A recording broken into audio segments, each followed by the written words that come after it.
friends, Enzo Davis here. I want to introduce to you this guitar. It's called a Godin Multiac Jazz SA. And this is a semi-hollow body guitar, a very special one.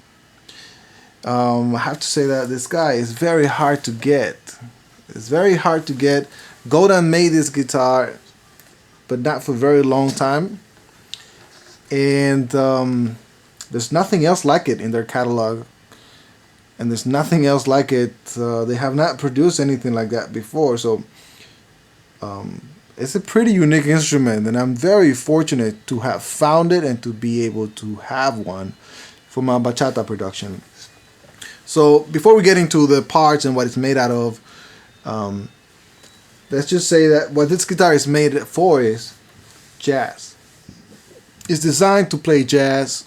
It has a piezo pickup system, and it has a mini humbucker really tuned for jazz.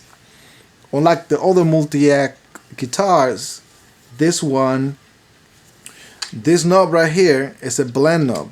It's not a volume knob, it's a blend knob between the magnetic and acoustic and the mix output. And this is the master volume and this is the master tone. That took me some time to figure out because it's the only guitar in the whole lineup of hybrid instruments that has that configuration.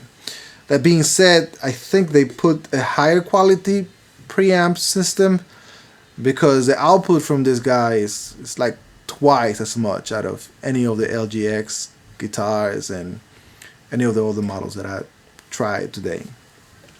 Alright, so let's go on to the parts, what it's made out of, when it was released, and all of that jazz. Specs wise, this guitar is so strange. It's so hard to find information about it. So, look, I'm just going to tell you what it's made out of.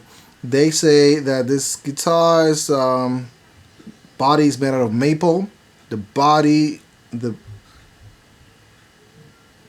So I guess it's a maple cap in a poplar body. The fingerboard is ebony, bolt-on neck,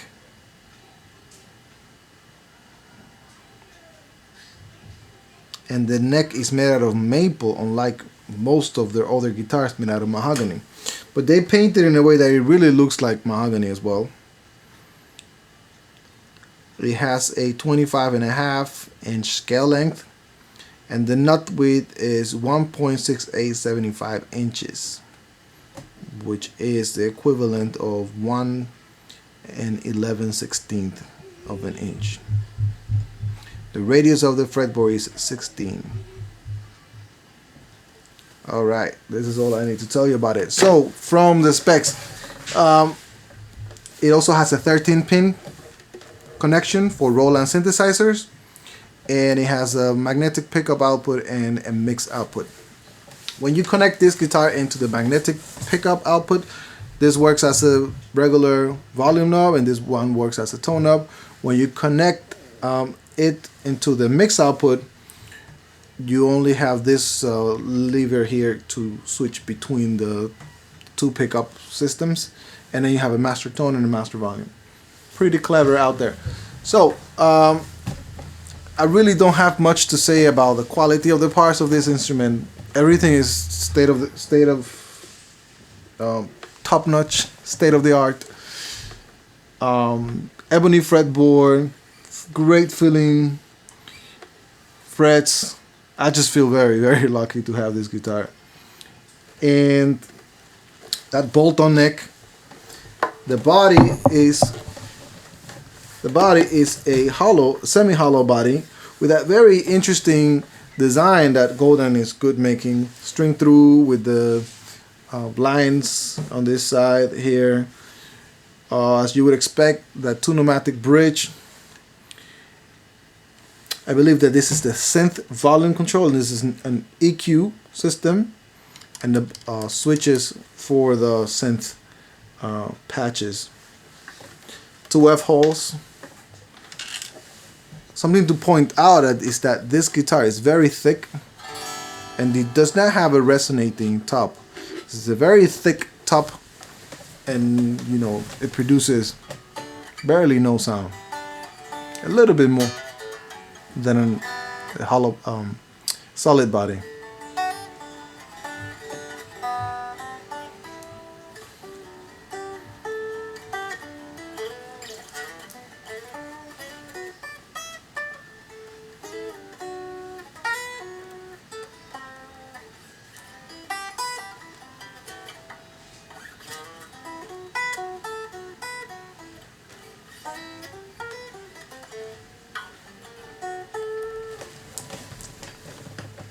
But indeed, that hollow body, semi-hollow body, adds a lot to the tone of the guitar.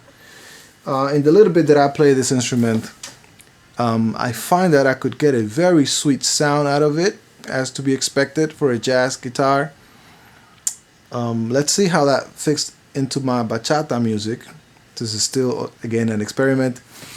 Unlike the LGXT versions, and there's also another guitar that it comes with in this line of semi-hollow guitars by Godin.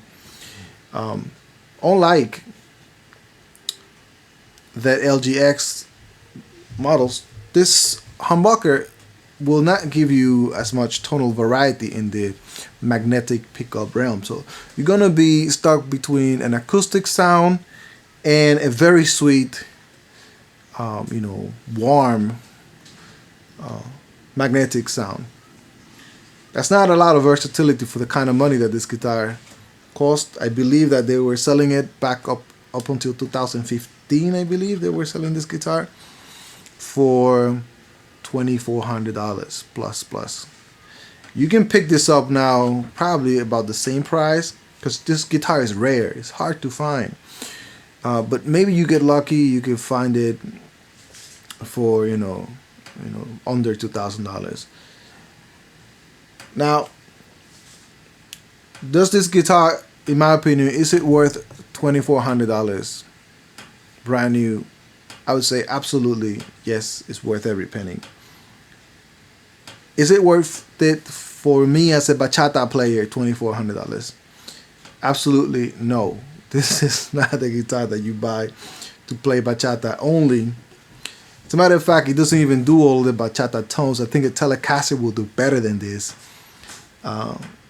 giving you a variety of tones, especially a semi-acoustic, semi-hollow thin line.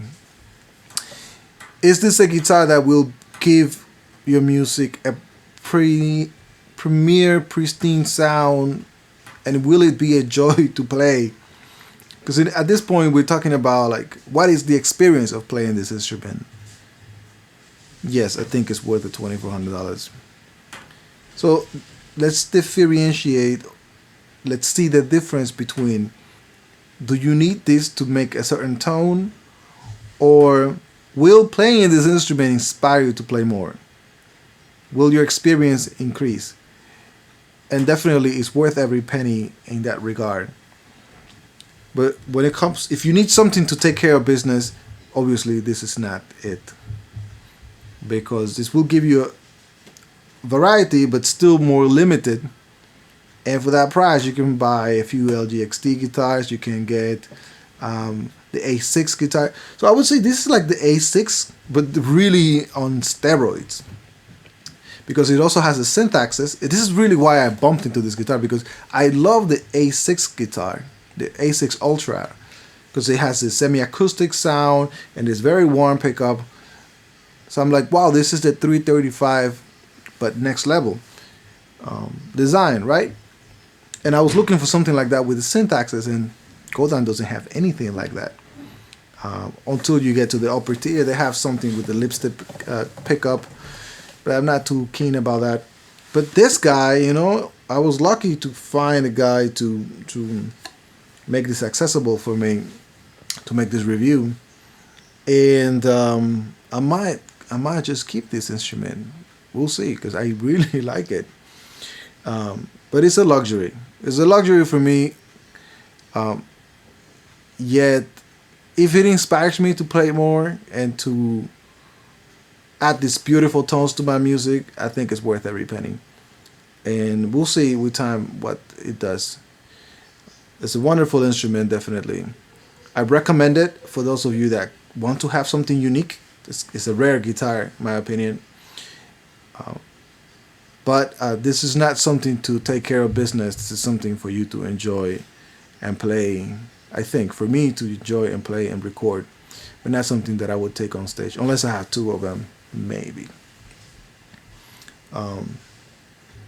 So yeah, if you're looking to buy this guitar, I would say for me it's a luxury, and for me it's also a pleasure to have it and to make music with it. Maybe for you, money is not an issue. Maybe it is. If you find it out there and you really feel that you want it, I would just grab it. I would go for it if you have the means to have it, because it's hard to get. I will be reviewing the only other guitar that I think from Godin does everything this guy does and more. It is the Montreal Premier, but the older version, which has the two humbuckers, 5-way switch, but it does not have the synth axis. I should be receiving that soon. Be able to make a review for that for you guys, and hopefully you will consider the difference. That one is a very versatile instrument, and basically offers almost everything that this guy has. And I would like to compare them side by side because they're very similar.